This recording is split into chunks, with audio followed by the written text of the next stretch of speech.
So welcome to another Resilient Communities podcast brought to you by WCVA, Wales Council for Voluntary Action, in association with the Talon Network. My name is Russell Todd and usually work on the Communities First programme, but I've been involved with Talon and WCVA in some of the engagement work around the discussion paper that the two organisations published early August. This is the fourth in a short series of podcasts where we're looking to explore resilient communities, empowerment, some of the other concepts in the paper through different lenses. And I have the pleasure of being in Narberth in Pembrokeshire. I'm at the offices of Planed, and I have the pleasure of the company of Jessica and Karen. Hello. Hello. I'll ask you in a moment to introduce yourselves, just to explain a little bit more about what you do, both in your own roles, but also kind of Planed as well, give a bit of a flavour of Planed's work. And we're going to look at resilient communities from a rural perspective, which is interesting for me. Rurality, it's not a huge element of the Communities First programme. There is some, but we're no longer, as a programme, working some of the deep rural parts of Wales.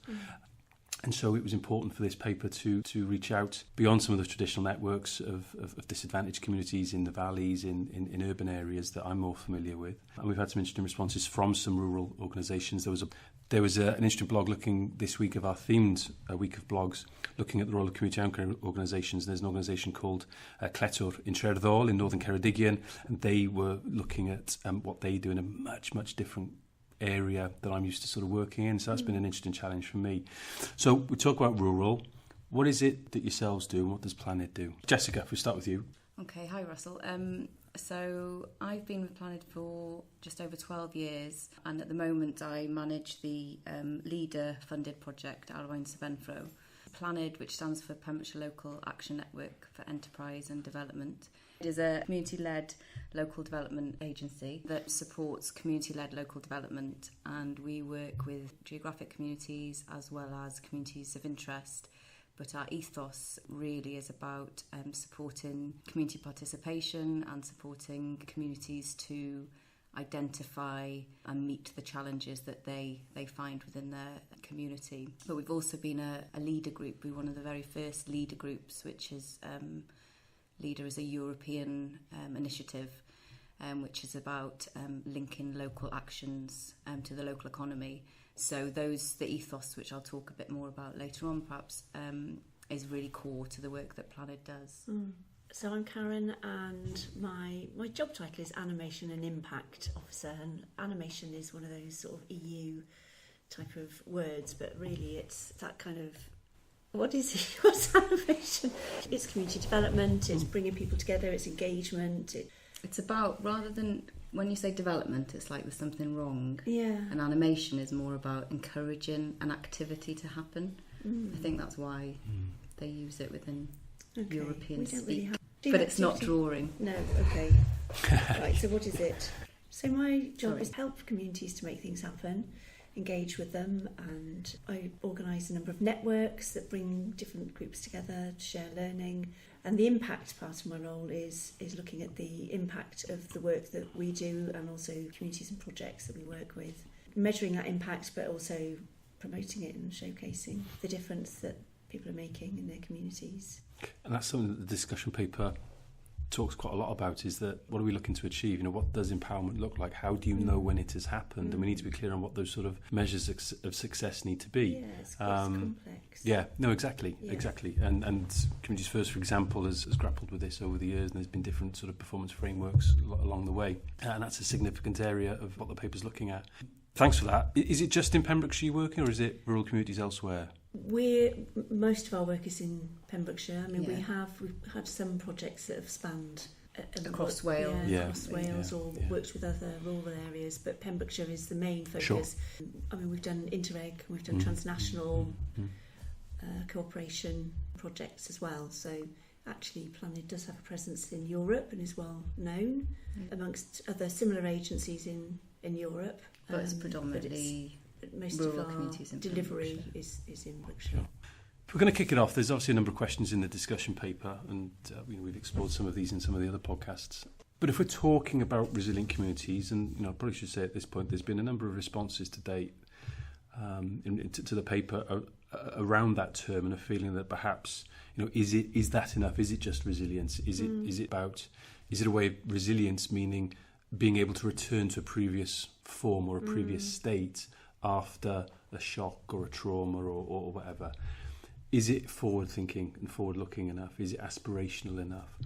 But having said that, I suppose it could be within a rural context. It has a little bit more of a common meaning or already sort of like a pre-existing definition. So I'm kind of interested from the rural perspective. I said I'm a little bit out of my comfort zone here talking about rural communities. You know, you're the experts. What does that mean? And what are the factors that promote that then within a rural context? I mean, as far as the meaning of resilience goes, that's a very interesting question, which I was at a conference in Middleton in County Cork a couple of weeks ago, and there were people from academics and practitioners from all over Europe looking at that, and actually that sort of definition that you've just given of being able to withstand shocks or threats or emergencies is kind of at one end of a spectrum, but actually resilience does move much more towards empowerment. And so it's about thriving, really. It's about doing more than surviving or coming back. And in fact, you know, there are ongoing changes. That it's not just that big shocks happen, but there's ongoing change. So it's about how do you keep on thriving and growing and becoming more prosperous and, you know, healthy ongoingly with all of the changes that political, cultural, environmental that keep on happening. So it's quite a broad concept, and there are lots of people looking at it from different angles. I mean, in terms of our work, I suppose our focus is more on that thriving end. We're not particularly working with people to develop emergency planning in case of shocks, but it's much more about how do we become more vibrant and, you know, a place to live and work. And I suppose in rural communities you are more likely to have isolation geographically to kind of transport issues, but it's about how you continue to get a place that is somewhere you want to live and work, and jobs for young people and houses so you don't have to move away. So it's a sense of place, isn't it? It's a sort of sense of identity within that community, a sense of belonging. There's a lot about actually belonging to a place, because there are pockets of real isolation.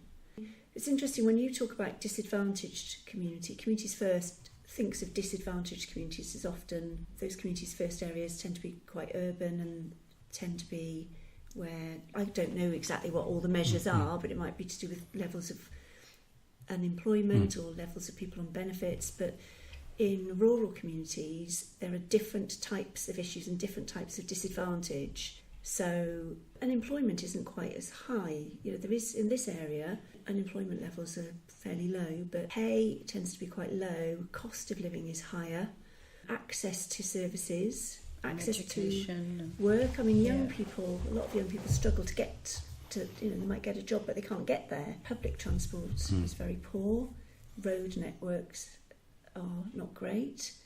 And even things like broadband and the infrastructure, was it 97% of Wales is covered, but that will be covered. But that 4% is in a rural area. I think it will be covered by a certain date. We haven't got there yet, so we don't have the kind of infrastructure that would encourage big businesses to come in. So work tends to be in the agricultural sector, which is facing huge threats under Brexit. Tourism, which is seasonal. As the change of economy and industry has changed in urban areas, so too have rural areas changed, even though it's not in such a big scale. The small village I grew up in, there were 6 or 7 farms. There's now only 2 very big farms with kind of employees that come from away.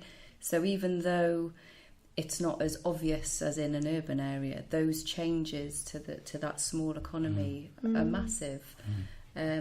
We've got an ageing population. I mean, we've all got an ageing population, but in rural areas, a lot of people come to rural areas to retire. So we've got a disproportionately high number of older people who can't get to hospitals because hospitals are even out of the county, can't access kind of support services they need. There's care providers who won't go to certain places because it's not financially viable for them to attend. So we've got a completely different...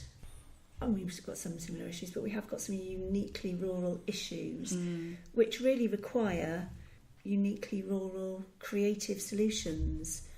And this is something we were talking about last night. Alina de Morgan came, Planed actually, invited her and hosted her in Narberth, and she talked about her Rural Wales paper, Time to Meet the Challenge 2025. And she's identified a need for a uniquely rural strategy for Wales, because economic development tends to come through the city regions, and so we're in the Swansea city region, but we're the furthest point away, and it just isn't. It's delivering big, huge infrastructure projects, in Swansea, and then they kind of move, and they perhaps almost reach as far as Carmarthen, but they're not really.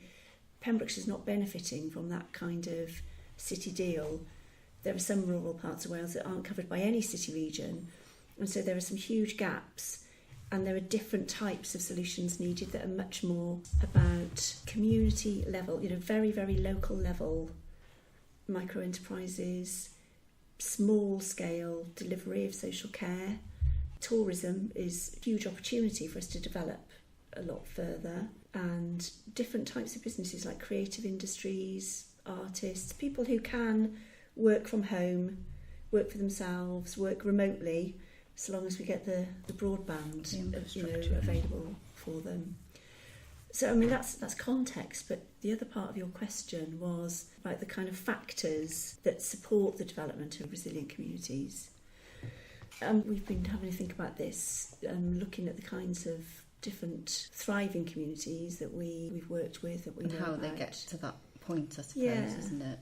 And even from the beginnings of Planed started, it's our 30th year next year, and it started in Narberth, and Narberth's quite often hailed as this, 20 years ago it wasn't as it is today, but it started with a group of volunteers who wanted to save a building and turn it into a community house that's now Bloomfield, and it's that kind of will of people to see a change happen, and that ability and confidence to make that happen. And I think that is the key, and quite often people will come to you and say, oh, we need money for this, that and the other, but actually it's that will and commitment to want to see change, and that ability and confidence, which is what organisations like Planed and you mentioned about anchor organisations can do to support, to enable and facilitate those things to happen. So whether it's about, the buzzword used to be about capacity building, so whether it's about that capacity building and that confidence, but also one of the things that we're very, very keen on is about showing what other people have done. So showing what the community down the road has achieved, and showing what other communities in other parts of Europe have achieved, and that they face the same sort of issues and challenges. And quite often then you'll get kind of, well, if they can do it, we can do it. It's having a fresh perspective, isn't it? A sort of a new pair of eyes looking at things. So yes, that you were talking about that will. People start with a will to do something, but sometimes that starting point is a threat. So in the case of Bloomfield Community Centre, it was going to close, and a group coalesced around wanting to save it, and we've got quite a number of other examples of village schools that were going to be closed, and the community have fought to keep their school open. That wasn't successful, but by that process enabled them to learn some new skills, develop some confidence, and then go, okay, what else can we do? And develop their school into a community centre and a community hub. So in Heriau, for example, just up the road in the hills, in the Brussellies, their little Victorian school is now this really thriving, buzzing, sustainable centre. It's all, carbon neutral. Now a social centre. It's got a cafe run by ladies in the village. They've got spaces for small businesses, to use hot desks. They've got yoga classes and playgroups. And they're now looking to build like a bunk house for regular income for tourists. So it's self-sustaining. It generates income. You'd need to see the place really. I mean, it just is an incredible example of the starting point being a threat, and actually turning that right round into an incredible opportunity that's really helped to bring together 4 villages. Very small rural villages. And audio medium clearly doesn't do it justice. But I think that's an interesting point that you're making about a sense almost of adversity is what brings people together. The loss of something or the closure of something. Can be a catalyst. there are other catalysts. But it seems to be a very internal thing. So the threat might be from outside. It's a decision by the local authority or the LEA or the closure of a factory or agglomeration of farms. But the response is a very much internal one. It's the community themselves that coalesce around that and then begin to think, actually, what else can we achieve? And what sounds very clear from that example in Hermon is it appears to be meeting local need. They're meeting that local need. Yeah. Well, that's a piece that we're sort of missing in that picture, actually, was that in Hermon, they'd already done a community appraisal. So the community had already expressed their ideas about what they wanted to see in their community, and something they felt they were missing was a community venue. This was before the school closed. The village shop had closed down. I think the pub closed at some point during this process. The post office closed. Our approach would be, our starting point is to bring people in a community together and do some asset mapping. What have you got here? What's missing? What's good about, what's special about this place? But to do a kind of a bit of a SWOT as well. What are your weaknesses? What are the threats here? But what opportunities are there? And that process of bringing people together starts to build their confidence. Then they put their ideas down into a plan. I suppose that's another one of the factors, isn't it? It's about having that. Well, that's animation. And that's what, our kind of very much one of the things we're very keen on in Planet is supporting that development of a community action plan, and we're always constantly looking at how we can make that more relevant. And it's not just about the end product, whether it's an action plan, but it's about that process of neighbours meeting one another and talking about issues and disagreeing about issues as well.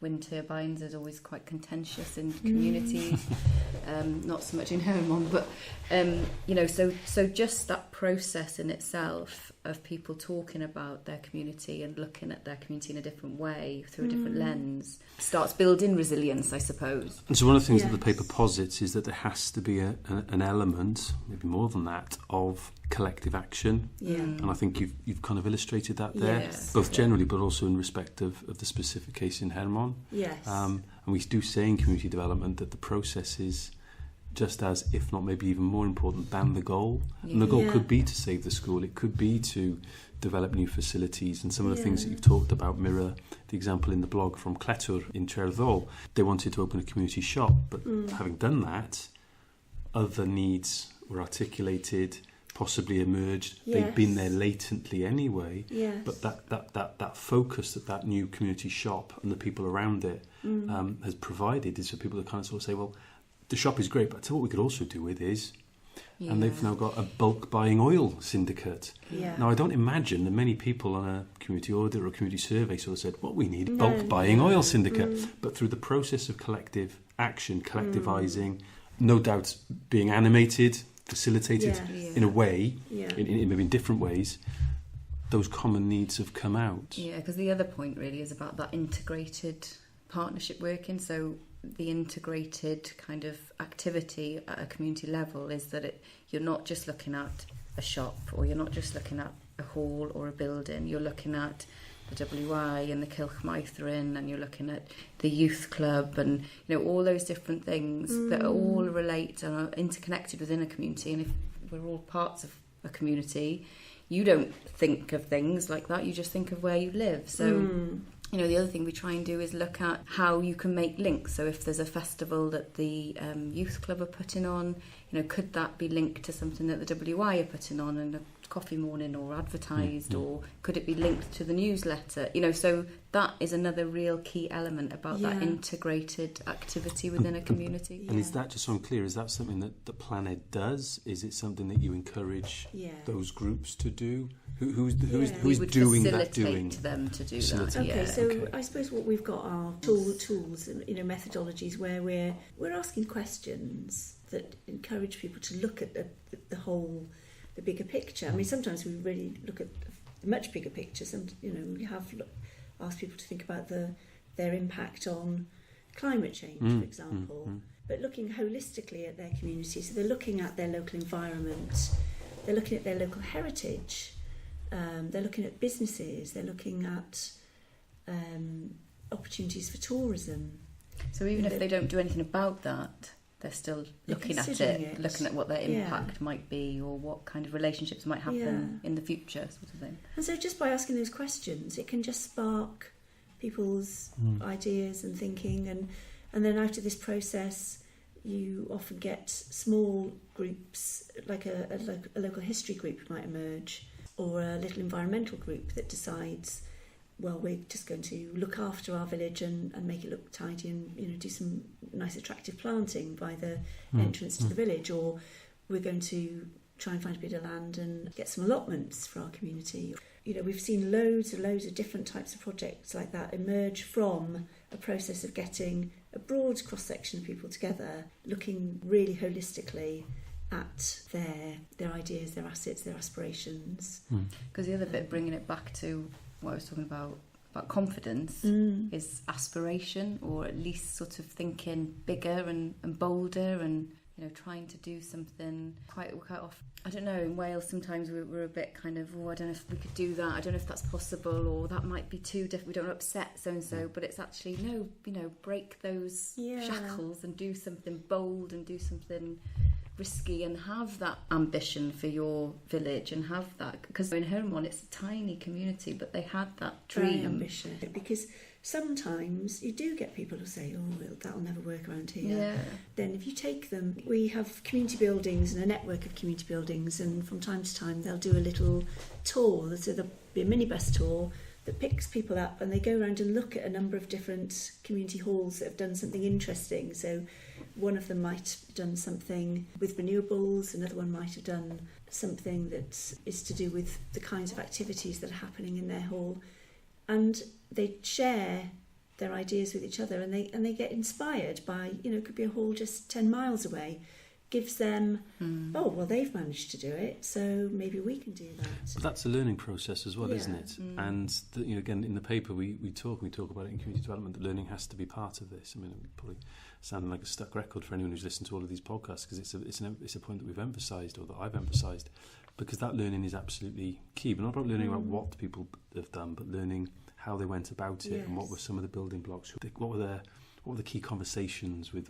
whom, and that's a big part of our work, because we work with so many different networks of interest, valuing the environment, community buildings, enterprise, community forums, which brings together different forms and associations with community and town councils. And so would you, again, pose the question, is there perhaps maybe a little bit more of a need in rural communities because of the spread, the geography, because of maybe the smaller communities, maybe networks are a little bit more fragmented, in order to pull some of that together for that learning to happen?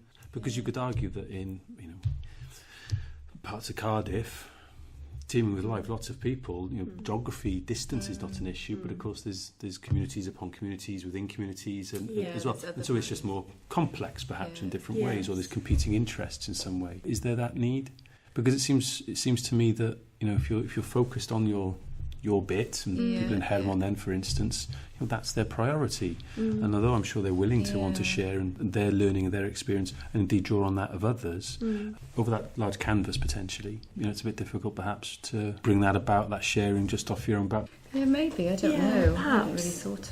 Perhaps. I mean, certainly a lot of small communities engage with our various networks, don't they? And from time to time we test whether the network is still needed, we do surveys, we speak to people, we have focus groups, and actually there is an ongoing, people do find them valuable, that people do value getting together with other communities and other villages and learning from each other. And that's very much part of the leader methodology as well, isn't it? The shared learning. Networks. And innovation as well, where people have tried something new and been successful, it helps their confidence to know that that's going to be shared, and they can share their learning and other people are going to benefit from that. That kind of gives them some recognition. So Jessica mentioned a bit earlier that next year will be Planed's sort of 30th birthday. Yep. And one of the things that's come out this week with these theme blogs is that Dove Workshop set up in the Delice Valley in the mid-80s, Kaipa Partnership set up in Wrexham in the sort of mid to late 90s, and it's something that's been recurrently emphasised in a lot of the responses that we've had, is how long this work takes in communities. Now, is that something that you would bear out in a rural context as well? Definitely. In our case, Planet has had leader since, the late 80s, early 90s. So, just to be clear, Leader is a European fund. It's community-led local development, and it's been a funding programme for community-led local development, integrated, innovative project. So, as well as some of the other factors that we've talked about, there has been this incentive of a pot of funding for people to try new ideas, develop some projects and take some risks and just try things out and see whether they work and learn from that. Obviously, that's a huge threat that's facing rural communities after Brexit, that this pot of funding, significant pot of funding goes, and we don't know if anything at all will replace it. And although Communities First isn't European funded, I think Welsh Government have been fairly clear actually around, this isn't about, this whole discussion, and certainly the paper that we've put out with Talon isn't about informing what a programme should do next. Welsh Government has been quite clear that this is about a new approach. It's about different cultures, it's different sort of working arrangements, and there may be a myriad of ways in which that can be brought about, and we've had any number of suggestions from people. But it does take money as well, I suppose. You need something money. to. There is a methodology. There is a leader methodology, which I suppose community-led local development methodology, which could possibly be funded in other ways. But at the very least, it needs somebody to facilitate and support these communities in developing their resilience. But you also proposals. There's also, I think, within the paper about governance. And is it about really being, putting the money where our mouth is and actually letting people make those decisions to decide what they want to spend that money on, what is important to them. I know there's the Building Communities Trust initiative, and it's giving people the power to make those decisions themselves. But for a government, you're giving them the risk that they make not very good decisions, or they make really good decisions and thrive, and so there's that participatory democracy element of it too. I suppose what I was find quite funny with that distinction, if you like, is that it assumes perhaps sometimes that government always makes the right decision, or public sector does, or decision makers, whoever they are, whatever sort of hue or whatever. And of course we would know as citizens in our own right that that's not always the case either. It is a fundamental point made in the paper, and it has actually, I think, been borne out in a lot of the responses as well, is that for empowerment to happen, and it is one of Welsh Government's stated 3 E's as part of this new approach, for empowerment to happen, there has to be some transfer of it. It has to be the power structures, the arrangements and the distribution of that power has to, in some fundamental way, and it's not a tokenistic thing, have to be reconfigured. It sounds to me as well that an organisation like Planet are a key, potentially, organisation, or the role that Planet performs, to be probably more accurate, is potentially a key agent in helping the distribution and the reconfiguration of those power structures, which sounds very, very conceptual, but in terms of what you were saying earlier, Karen, around helping to animate people, competing priorities, and making some of the difficult decisions themselves, if they are to take hold of budgets and set agendas and articulate visions for themselves and their communities, well, not everyone is automatically going to be on the same page. No. So that brings you into the whole, we said about capacity building and about leadership, and it's about, don't beat around the bush, that these things happen in communities as a result of strong community leaders who've got the ambition, like I said, and have got the confidence to make things happen. But we've seen with work that we've done about burnout, so relying on one or two leaders to do something voluntarily quite often results in their ill health, and also that reliance if they move away. So there has to be, which is why networks and partnerships is something that we strongly emphasise when we work with communities. It's a complex issue, isn't it? There's kind of lots of nuances, I suppose.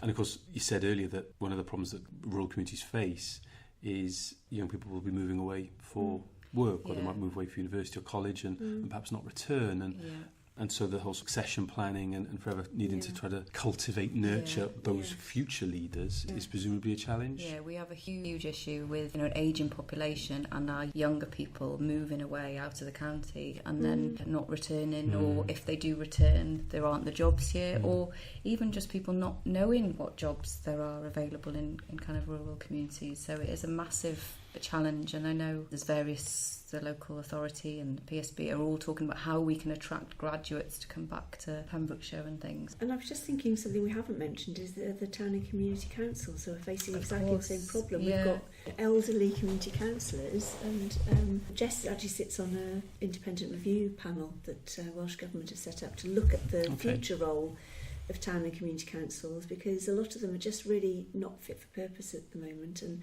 we're working with them at the moment. We're trying to really identify what support do they need apart from new blood, new younger people with some enthusiasm, but they need particular skills, potentially going to be expected to take on new responsibilities and role. And they're a great asset. It's just about supporting them to work. There's good examples, isn't there, in the county where they work really well. And some are really, really struggling, aren't they, with only 4 out of their 9 places filled. So there's that whole thing about, local democracy and governance at the lowest. The more sort of traditional forms of representative democracy. You're touching on there, Jessica, earlier, in terms of maybe more sort of participative forms of democracy and that sort of thing. It might well be that, having listened to this and just listened to that specific perspective there, Karen, it could be that the people listening to this think maybe that's something that hasn't been articulated well enough in the paper to date, and that might well be the case. The discussion is still ongoing. Something that's come through quite loud and clear is that although some of this, indeed a lot of it, is going to inform a paper that WCVA puts to the Cabinet Secretary for Communities and Children on behalf of the third sector, process and the discussion and the debate shouldn't culminate in that. And I think there's a real appetite, and some of the activities that we've done as part of this engagement process have demonstrated this quite clearly, that people want to continue discussing some of these things and maybe discussing them in new spaces, in conversations they don't traditionally have.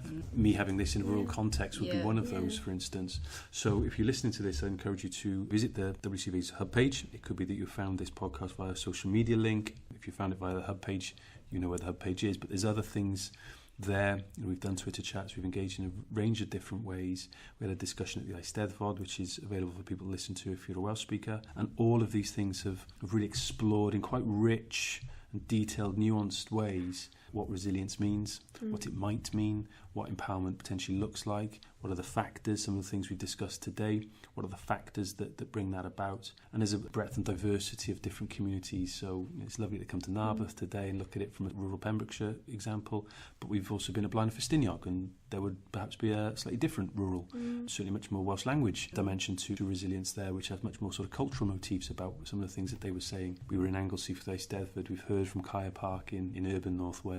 I suppose that one size doesn't fit all, and it's kind of what I also wanted to say was that you talked about kind of longevity, and that in itself is that there is a lot of learning in Wales. There's a lot of places and a lot of people, because even though schemes like Community First was a fairly long scheme, there will have been within that staff changing over. Those people have got lessons and experiences and things to give that can all influence this. We've got an opportunity in Wales to do things differently. We should grasp it not for the sake of doing it differently, but we can make massive changes, I think. I think it's an excellent point. I think it's a very fitting point maybe to wrap this up. We have decided to try to keep these to half an hour.